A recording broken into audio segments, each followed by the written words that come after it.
I'm going to tell you 4 things that can potentially transform the way you think and leave a surprise at the end of this video, so keep watching. Hey friends, welcome back to my channel. Today's video is all about our homework assignment where we pick one of our favorite things to discuss in the video. I honed in on 2 ideas. The first one was to talk about my Casio watch, which I'm wearing right now. I know that sounds a bit odd, but I love Casio watches. I think they are probably the best watches made. I'm quite a minimalistic guy, so for me, Casio does the job. I love them. However, I don't think there are many people out there that would appreciate Casio the way I do. So therefore, I decided to choose something that would be of value to yourselves. And that is, surprise, surprise, a book. Bear with me, this will be worth it. It's a book I read many years ago, and even though the actual book is quite short, it's about 140 pages. It's not a long read, but the words are really powerful. And it's a really, the book is based on these 4 principles, and the 4 principles are so simple that they can be applied in everyday life, and I truly believe can make you a better person. The book is called The 4 Agreements and is by an author named Don Miguel Ruiz. In The 4 Agreements, Don Miguel Ruiz reveals the source of self-limiting beliefs that rob us of joy and create needless suffering. Based on ancient Toltec wisdom, the 4 agreements offer a powerful code of conduct that can rapidly transform our lives to a new experience of freedom, true happiness, and love. The 4 agreements are: be impeccable with your word, don't take anything personally, don't make assumptions, and always do your best. Now, I know these sound simple enough on the surface, but when you actually read this book and put these agreements into context, it's a well worth read, and I'll explain now by going through a couple of examples. The first agreement is be impeccable with your word. Now, this is all about how powerful words can be and the effect it can have on someone else. In the book, he uses a really good example. He describes the mind as fertile ground that can allow thoughts, ideas, beliefs to really grow and manifest themselves based on this fertile ground.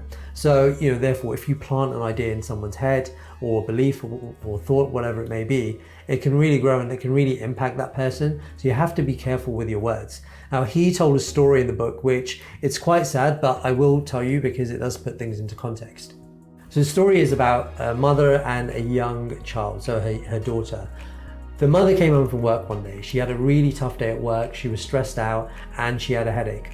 She walked in the door and her daughter was at home playing, singing, dancing, jumping up and down really loudly. The key thing was that she was singing. She loved to sing. Now the mum had a headache. She walked in the house, heard her daughter singing, and her headache got worse due to the noise. As the night went on, her headache got worse and worse because the daughter kept singing. And this made her really angry. And at one point she just exploded and shouted at her daughter and she said, "Shut up, your voice is ugly, just shut up." The daughter stopped singing. Now, hearing those words from her mum, the daughter thought that her voice really was ugly, and she didn't only stop singing that night, she stopped singing altogether.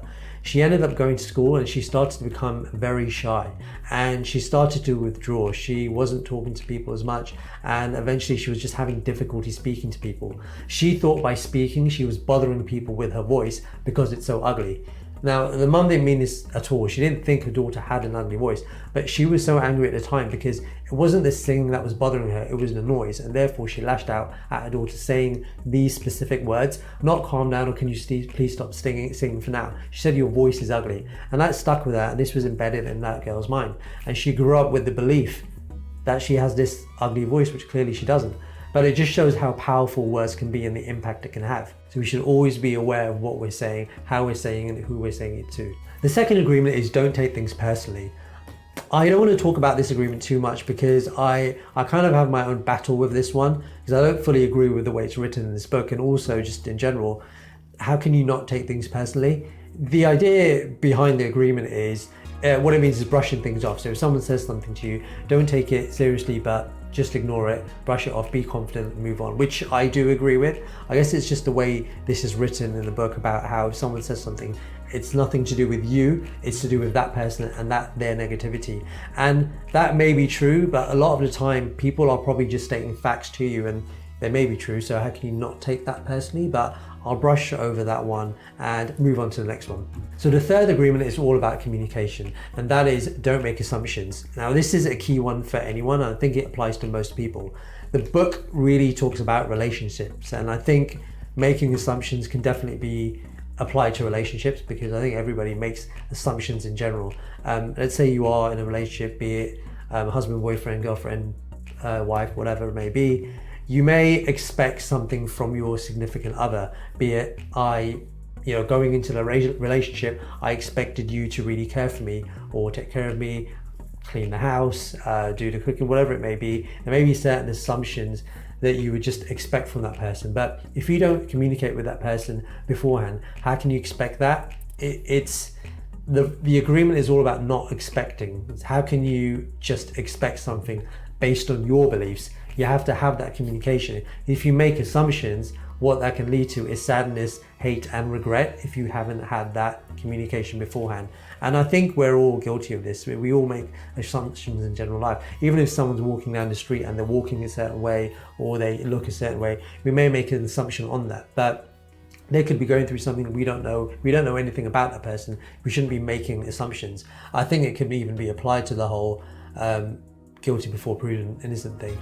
In most cases, people are always assumed to be guilty and then they have to be proven to be innocent, even though it's the other way around. But we always make assumptions, and that's just not right. The final agreement is always do your best. And this is probably my favorite agreement, because I think we can all apply it to anything that we do, and it's a really simple one to apply. And I want to leave the book here for a second, talk about this from my own perspective in regard to this YouTube video. So this YouTube video is definitely not my best video for a variety of reasons.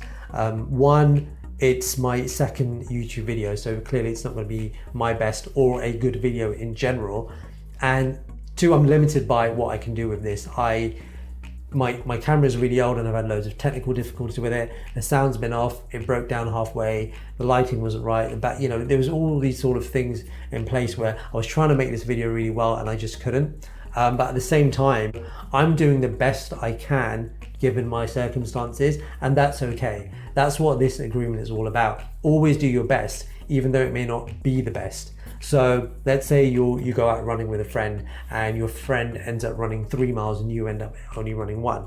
That's fine, as long as you've done the best possible thing that you can.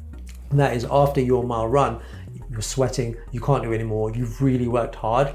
Even if your friend does the 3 miles, he may have been able to do 6 miles or 10 miles. They may have decided that I just want to do this and they were feeling lazy. That doesn't matter. Just because they've done more miles than you, it doesn't mean that you haven't done well. As long as you're doing the best you can in your situation, that's good. And the key about that is always do your best, because if you keep doing that, you'll always push your own bar further and further up. That 1 mile could become 1.5, 2, 2.5, 3, etc. as long as you do your best. And that's what this agreement is about. And I really like that agreement, because as long as we're pushing ourselves, we don't have to compare ourselves to someone else. Just do our best and our own bar will push further and further ahead. And I'm very guilty of this myself. I mean, even coming into this course, the first few days I was really overwhelmed by everyone else who've done so well.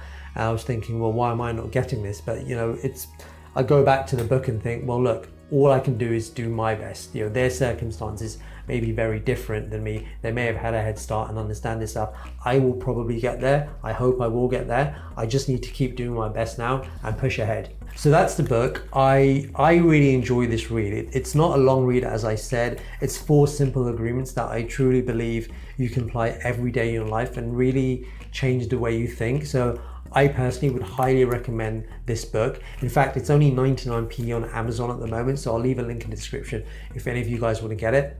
And in true YouTube fashion, I am doing my first giveaway on my second video. So I will give away a copy of this book to one of you watching this video. All you have to do is like, comment, and subscribe, and I will send you a copy of this for yourselves. Hopefully you're not international, because I don't know how much the international charges would be, but nonetheless, I will still send it to you. Don't worry about that. Yeah, it's my first giveaway. Great. I'm pretty excited about that. And I'm not being sarcastic. I do mean that I will actually send this book out to you, because it is a good read and we should read it. So thanks for watching this video. I expect a lot of comments and criticism about this video, please, because I'm learning and I'd really like to do better. So thanks for watching. See ya. Bye.